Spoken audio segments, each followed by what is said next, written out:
Hi dears, എല്ലാവർക്കും എൻ്റെ നമസ്കാരം. അതുപോലെ എല്ലാവർക്കും എൻ്റെ ക്രിസ്മസ് പുതുവത്സര ആശംസകൾ നേരുന്നു. കുറച്ച് ദിവസങ്ങളായിട്ട് നമ്മുടെ ചാനലിന് ഞാൻ വീഡിയോസ് ഇടുന്നത് കുറച്ച് ബ്രേക്ക് എടുത്ത് നിൽക്കുകയായിരുന്നു.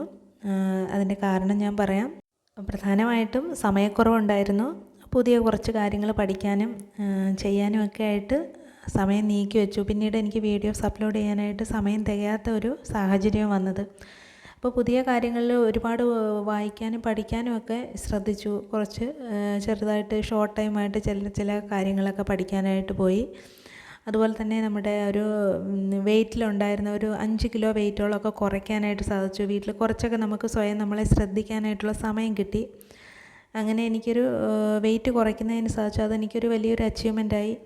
അപ്പോൾ അതിൻ്റെ ആ കാര്യങ്ങളൊക്കെ വേണമെങ്കിൽ നിങ്ങൾക്ക് അങ്ങനെയുള്ള കാര്യങ്ങളൊക്കെ നിങ്ങൾ ഇഷ്ടപ്പെടുന്നുണ്ടെങ്കിൽ അത് ഞാൻ ഷെയർ ചെയ്യാം. അപ്പോൾ ഞാൻ വെയിറ്റ് കുറയ്ക്കാൻ വേണ്ടിയിട്ട് കഠിനമായിട്ടുള്ള ഡയറ്റിംഗ് ഒന്നും എടുത്തിരുന്നില്ല. എനിക്ക് വിശന്നിരുന്നിട്ട് ഈ വെയിറ്റ് കുറയ്ക്കുന്നതിനോടൊന്നും യാതൊരു യോജിപ്പുമില്ല.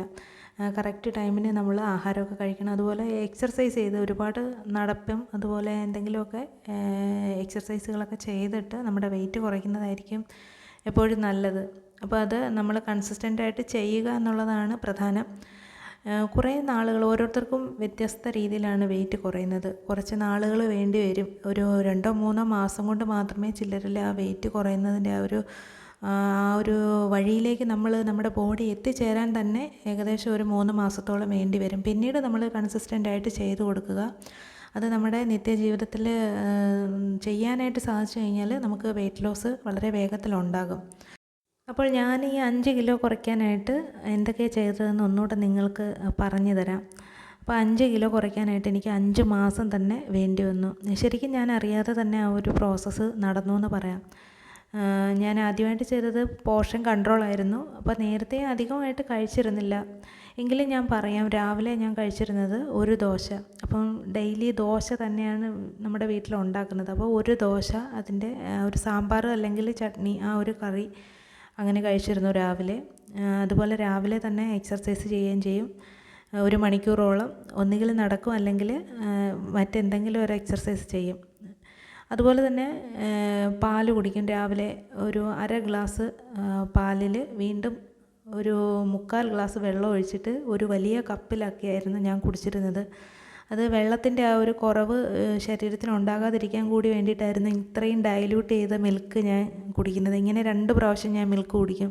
ഏകദേശം 1/2 ഗ്ലാസ് മിൽക്ക് മാത്രമേ കുടിക്കൂ. അതിൽ വെള്ളം കൂടി ചേർത്തിട്ട് ഞാൻ കുടിക്കും. അപ്പോൾ അങ്ങനെ ഒരു ദിവസമെങ്കിലും അങ്ങനെ കുടിക്കാതെ ഇരുന്ന് കഴിഞ്ഞാൽ എനിക്ക് വെള്ളത്തിൻ്റെ കുറവ് അനുഭവപ്പെടും. അതുപോലെ ധാരാളം വെള്ളം ഞാൻ ഇടയ്ക്ക് വെച്ച് കുടിക്കുകയും ചെയ്യും. പിന്നീട് ഉച്ചയ്ക്ക് ഏകദേശം 1 തവി ചോറും തോരന്, എന്തെങ്കിലും കറികൾ, സാമ്പാർ, അവിയൽ, ഇതാണ് എനിക്ക് ഏറ്റവും ഇഷ്ടമുള്ള കറി. അപ്പോൾ അത് ഞാൻ കഴിക്കും. 1 തവി ചോറ് കൂടുതൽ കഴിക്കാറേ ഇല്ല. അതുപോലെ തന്നെ 4 മണിക്ക് വിശന്ന് കഴിഞ്ഞാൽ ചിലപ്പോഴെന്തെങ്കിലും ഒരു ദോശയോ വല്ലതും കഴിച്ചെങ്കിലായി. ചില ദിവസങ്ങളിൽ അത് വേണ്ടി വരില്ല. അതുപോലെ നമുക്ക് രാത്രിയിലത്തെ ആഹാരം നേരത്തെ കഴിക്കുക, 6 മണിക്ക് മുൻപ് കഴിക്കുക. അങ്ങനെ എനിക്ക് സാധിക്കാറില്ല. അങ്ങനെ കഴിച്ചു കഴിഞ്ഞാൽ എനിക്ക് തലകച്ചുറ്റലൊക്കെ വരും, മൈഗ്രെയിനൊക്കെ ഉണ്ടാകും. അങ്ങനെ കഴിച്ചിട്ട് കിടന്നു കഴിഞ്ഞാൽ നമ്മൾ രാത്രി ഒരു 10 മണിക്കൊക്കെ ഉറങ്ങാനായിട്ട് കിടക്കുമ്പോൾ അത്രയും നേരം നമുക്ക് ഇരിക്കാനായിട്ട് സാധിക്കത്തില്ല. അതുകൊണ്ട് തന്നെ ഞാൻ കറക്റ്റായിട്ട് 7:30 മണി ആ ഒരു സമയത്താണ് അത്താഴം കഴിക്കുന്നത്. അപ്പോൾ ഡിന്നറെന്ന് വെച്ച് കഴിഞ്ഞാൽ വലിയ രീതിയിലൊരു ഡിന്നറല്ല. നമ്മൾ ഉച്ചയ്ക്ക് കഴിച്ചതുപോലെ തന്നെ 1 തവി ചോറ്, അതിന് ആ ഉപയോഗിച്ച കറികൾ തന്നെ മിക്കവാറും കുറേശ്ശെയായിട്ട് എടുക്കും. ഇപ്പോൾ സാമ്പാർ, തോരൻ, അവിയൽ, ഇതൊക്കെ ആയിരിക്കും മിക്കവാറും കറിയായിട്ട് എടുക്കുന്നത്. അപ്പോൾ വൈകിട്ട് എനിക്ക് ചോറ് കഴിച്ചില്ല എന്നുണ്ടെങ്കിൽ ചിലപ്പോൾ മൈഗ്രെയിൻ വരാനുള്ളൊരു സാധ്യതയുണ്ട്. അതുകൊണ്ട് തന്നെ ഞാൻ ചോറ് വൈകുന്നേരം ഒഴിവാക്കാറില്ല. 2 നേരവും ചോറ് തന്നെ കഴിക്കും. പിന്നീട് ആ ഒരു സമയത്ത് ചിലപ്പോൾ ഒരു ചപ്പാത്തി ആ ചോറിനൊപ്പം കഴിച്ചെങ്കിലായി. അപ്പോൾ ഇങ്ങനെ കഴിച്ച് തന്നെയാണ് വെയിറ്റ് കുറഞ്ഞത്.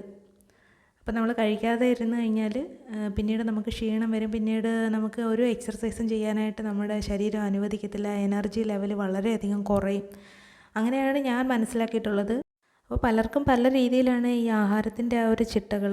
അപ്പോൾ എനിക്കിത് സ്ഥിരമായിട്ട് കൊണ്ടുപോകാൻ കഴിയുന്ന ഒരു രീതി ഇത് തന്നെയാണ്. നമ്മുടെ പോർഷൻ കൺട്രോൾ ചെയ്തിട്ട് നമ്മൾ നേരത്തെ കഴിച്ചുകൊണ്ടിരുന്ന ആഹാരം തന്നെ അതേ സമയത്ത് തന്നെ അളവിൽ കുറച്ച് കഴിക്കുക. അപ്പോൾ അങ്ങനെ നമുക്ക് ആ ഒരു റിസൾട്ട് കിട്ടിയെന്ന് അറിഞ്ഞപ്പോൾ, അപ്പോൾ നേരത്തെ ഇതുപോലെ തന്നെ എനിക്ക് റിസൾട്ടൊക്കെ കിട്ടിയിട്ടുണ്ട്. കുറച്ച് വർഷങ്ങൾക്ക് മുമ്പ് അതേപോലെ തന്നെ വെയിറ്റൊക്കെ നല്ല രീതിയിൽ കുറയ്ക്കാനായിട്ട് സാധിച്ചിട്ടുണ്ട്. അപ്പോൾ ഇപ്പോഴ് കുറച്ച് നാൾ മറ്റ് കാര്യങ്ങളിൽ ശ്രദ്ധയൊക്കെ വന്നപ്പോൾ നമുക്ക് സമയക്കുറവ് കൊണ്ട് കുറച്ചൊന്നൊരു ഏകദേശം ഒരു 5-6 കിലോ ഒക്കെ ഇങ്ങനെ കൂടാറുണ്ട്. അപ്പോൾ എനിക്ക് എൻ്റെ കൂട്ടുകാരോടൊക്കെ പറയാനുള്ളത്, നിങ്ങൾ നിങ്ങളുടെ ആ ഒരു ശരീരത്തിൻ്റെ ആ ഒരു മാറ്റം എപ്പോഴും ശ്രദ്ധിക്കണം. അപ്പോൾ ഈ 5-6 കിലോ അല്ലെങ്കിൽ ഒരു 10 കിലോ ഒക്കെ കൂടാനായിട്ട് ശരിക്കും നമ്മൾ അനുവദിക്കരുത്. അതിനു മുമ്പ് തന്നെ നമ്മൾ ഈ ഒരു സ്ഥിരമായിട്ടുള്ള ഒരു വ്യായാമവും അതുപോലെ ആഹാര നിയന്ത്രണമൊക്കെ നമ്മുടെ ജീവിതത്തിൽ കൊണ്ടുവരണമെന്ന് തന്നെയാണ് എൻ്റെ ഒരു അഭിപ്രായം. അതുപോലെ നമുക്ക് ശ്രദ്ധിക്കാവുന്ന ഒരു കാര്യമാണ് നമ്മൾ കഴിക്കുന്ന ആഹാരത്തിൻ്റെ ആ ഒരു ക്വാളിറ്റി. അപ്പോൾ ചില ആഹാരങ്ങൾ വണ്ണം കുറയ്ക്കാനായിട്ട് വളരെ സഹായിക്കും. അതിൻ്റെ ആ ഒരു കലോറി മൂല്യം നമ്മൾ കണക്കിലെടുക്കുക.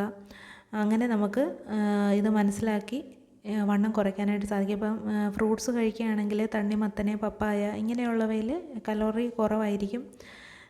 ചില ഫ്രൂട്ട്സിൽ വളരെയധികം കലോറി കാണും. ഇപ്പോൾ മാമ്പഴമൊക്കെ കഴിക്കുകയാണെങ്കിൽ അതിൽ കാർബ് കൂടുതലായിരിക്കും. അപ്പോൾ കാർബോഹൈഡ്രേറ്റ് കൂടുതൽ എന്ന് കഴിഞ്ഞാൽ, അല്ലെങ്കിൽ നമ്മൾ ബനാനയാണ് കൂടുതൽ കഴിക്കുന്നതെങ്കിൽ കാർബ്സ് കൂടുതലായിരിക്കും.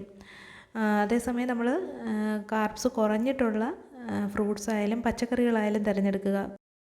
പച്ചക്കറികൾ നമ്മൾ കൂടുതലായിട്ട് നമ്മുടെ ഡയറ്റിൽ ഉൾപ്പെടുത്തുക. അപ്പോൾ ഇലകൾ തോരൻ വെച്ചത്, ഇപ്പോൾ മുരിങ്ങയില, ചായ മനസ, ചീര, മത്തയില ഇങ്ങനെയൊക്കെയുള്ള ഇലകൾ കലോറി കുറവാണ്. അതുപോലെ തന്നെ അത് കൂടുതലായിട്ട് നമ്മുടെ ശരീരത്തിന് വൈറ്റമിൻസ് നൽകുകയും ചെയ്യും. ഇപ്പോൾ പച്ചക്കറികളിലാണെങ്കിൽ കുമ്പളങ്ങ, വെള്ളരിക്ക ഇങ്ങനെയുള്ള സാധനങ്ങൾ കൂടുതലായിട്ട് ഉൾപ്പെടുത്താം. അതേസമയം തന്നെ പ്രോട്ടീൻ കൂടുതൽ ലഭ്യമാകുന്നതിനായിട്ട് പയറുവർഗ്ഗങ്ങൾ, മീൻ, അതുപോലെ ഇറച്ചി, മുട്ട ഇങ്ങനെയുള്ള കാര്യങ്ങളൊക്കെ മിതമായിട്ട് നമ്മുടെ ആ ഒരു ഡയറ്റിൽ ഉൾപ്പെടുത്തണം. 3 നേരവും നമ്മൾ കഴിക്കുന്ന ആഹാരത്തിൽ ഇവ ഒരു പോർഷൻ പ്രോട്ടീനായിരിക്കണം ഉൾപ്പെടുത്തേണ്ടുന്നത്. അപ്പോൾ ഇത്തരത്തിൽ നമ്മുടെ ശരീരം എപ്പോഴും നമ്മൾ എനർജറ്റിക് ആയിട്ട് നിർത്തുന്നതിന് വേണ്ടിയിട്ട്, ആരോഗ്യകരമായിട്ടിരിക്കുന്നതിന് വേണ്ടിയിട്ട് അത് സ്ഥിരമായിരിക്കണം. അപ്പോൾ അത് ഒരു ഷോർട്ട് ടൈമായിട്ട് നമുക്ക് കുറച്ച് നാൾ മതി. നമ്മുടെ ആ ഒരു വെയിറ്റ് ലോസിന് വേണ്ടിയിട്ട് നമ്മൾ ഇത്തരം കാര്യങ്ങളൊക്കെ ചെയ്ത് നമ്മുടെ വെയിറ്റ് കുറയ്ക്കുക എന്നുള്ളതല്ല. അപ്പോൾ നമ്മുടെ ആ ഒരു വെയിറ്റ് ലോസിന് വേണ്ടിയിട്ട് മാത്രം നമ്മൾ എന്തെങ്കിലും ഒരു പ്രത്യേക രീതിയിലുള്ള ഡയറ്റ് 1-2 മാസം പിന്തുടർന്ന് നമ്മുടെ വെയിറ്റ് കുറച്ചതിന് ശേഷം പഴയ രീതിയിലേക്ക് പോവുക, അങ്ങനെ ആ ഒരു രീതി ഒരിക്കലും പിന്തുടരരുത്. നമുക്ക് സ്ഥിരമായിട്ട് ആ ഒരു രീതി ചെയ്യാൻ സാധിക്കുമോ എന്ന് നോക്കണം. അതിനുശേഷം നമ്മൾ ആ ഒരു രീതിയിലേക്ക് പോവുക, ആ ഒരു ഡയറ്റ് പിന്തുടരുക. അപ്പോൾ ഡയറ്റ് എന്ന് വെച്ച് കഴിഞ്ഞാൽ നമ്മുടെ ശരീരത്തിന് വളരെ അനുകൂലമായിട്ടുള്ള ഒരു സ്ഥിതി കൊണ്ടുപോകുന്നതിന് വേണ്ടിയിട്ടാണ്. നമ്മളെ ഒരു അസുഖക്കാരനാക്കി മാറ്റുന്നതിന് വേണ്ടിയിട്ടല്ല ഡയറ്റ് എന്ന് പറയുന്നത്.